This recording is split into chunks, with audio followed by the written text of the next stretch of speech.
Have you ever seen people wear sweatshirts that read Harvard or UCLA?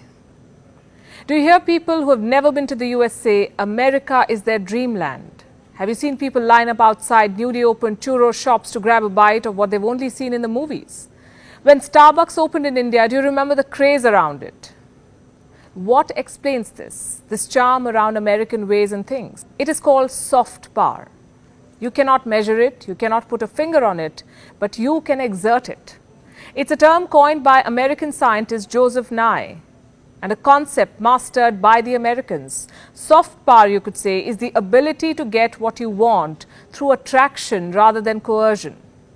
So what does America want? To project itself as the world's most desirable country. The most prized, treasured, cherished, and priceless possession anywhere in the world. It's called American citizenship. There is no higher honor and no greater privilege.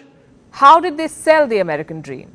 Through Hollywood, a walk on Times Square, weekends at Long Island, vacations in Miami, fall in Vermont, the Ivy League colleges, the steak and the beer. Most of those applying for an H-1B visa or an American college want this life. They want to live the American culture. Nothing wrong with that. It's just that American culture sounds oxymoronic, at least to me. What about India, the land of culture? How are we telling India's story to the world? Through Bollywood. India also has Tollywood, Collywood, Mollywood, Gollywood, Pollywood, Lollywood, Ollywood and Sandalwood, and I'm not making this up. For now, we'll stick to Bollywood. How is Bollywood telling India's story to the world? By reducing us to entertainers. Let me explain. Think of a Hollywood movie, one where the planet is being attacked by aliens. Who do you see stepping up to fight for the human race? An American superhero. Look closely. Where are all the important decisions being taken? In the White House. This is Hollywood building America's image, projecting Washington as the global superpower, the upholder of human rights and dignity, the harbinger of democracy and justice. Come aliens or the end of the world, the President of America is on his toes. And he is the man calling the shots. What are Indians doing? Dancing. When Ravan shows up, the job of Bollywood's first superhero, unless you're counting Shaktiman, which is technically not Bollywood, is only to save his family. Let Spider-Man save the rest. The second superhero was actually dancing with an alien. I'm not kidding. Bollywood is not interested in taking India's narrative forward. In American movies, first Russia and now China is the villain. They're in tune with geopolitics. In Bollywood, we go from Chandni Chowk to China. Our heroes in uniform can be so cliched that they're falling in love with women from an enemy country. How else will their love story be tragic? And let me say this, I'm not against falling in love with whoever you want to. I'm talking about soft power and cinema here. Imagine what would have happened if in Argo, Ben Affleck fell in love with an Iranian woman. How would the United States have controlled the narrative on the Iran hostage crisis? America calls Iran the world's biggest exporter of terrorism. India gives that prestigious title to its dear neighbor on the West. In Hollywood, Iran is the bad guy. In Bollywood, a puppy-eyed girl from Pakistan is harassed by Indian men and sold to a brothel. I'm not saying spew hate, but at least don't blur the narrative. Soft power is about whose story wins. This is Bollywood making Pakistan's story win. In another movie, Salman Khan is a raw agent. He elopes with his counterpart from Pakistan's ISI. Indians and Pakistanis are shown as equally bad. And then all of these movies become box office hits because all we care for is masala, entertainment.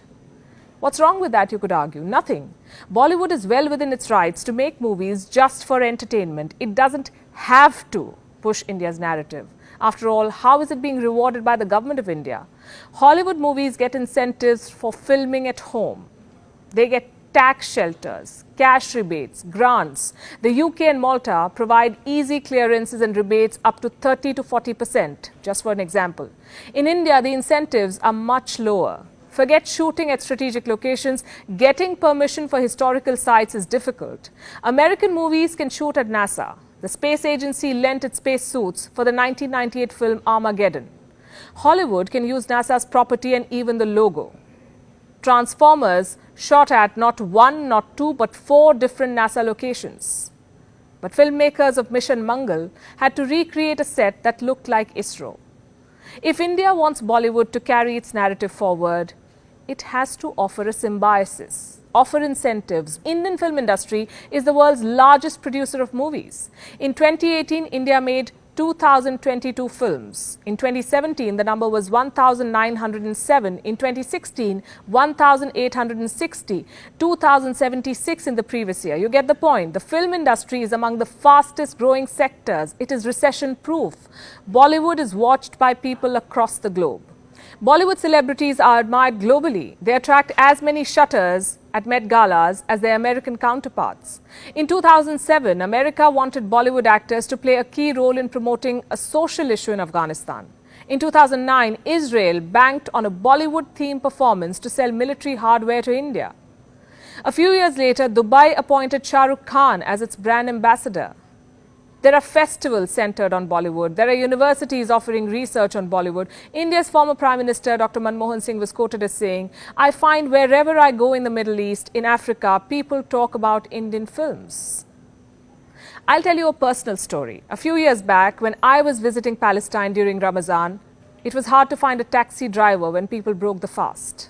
But one taxi driver offered a ride only because we were from the land of Bollywood. He played songs from a Hindi movie for us.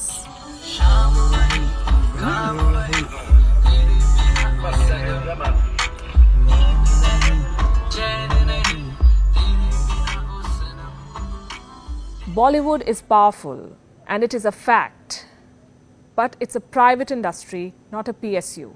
It is the job of the government to tap into the potential of this industry. It is the job of the government to harness Bollywood's soft power. The Chinese president is asking filmmakers to make science fiction movies to push the Chinese narrative. When the UK wanted to promote the London Olympics, it invited James Bond into the Buckingham Palace. America is using superheroes to sell dreams and coffee. What is stopping India?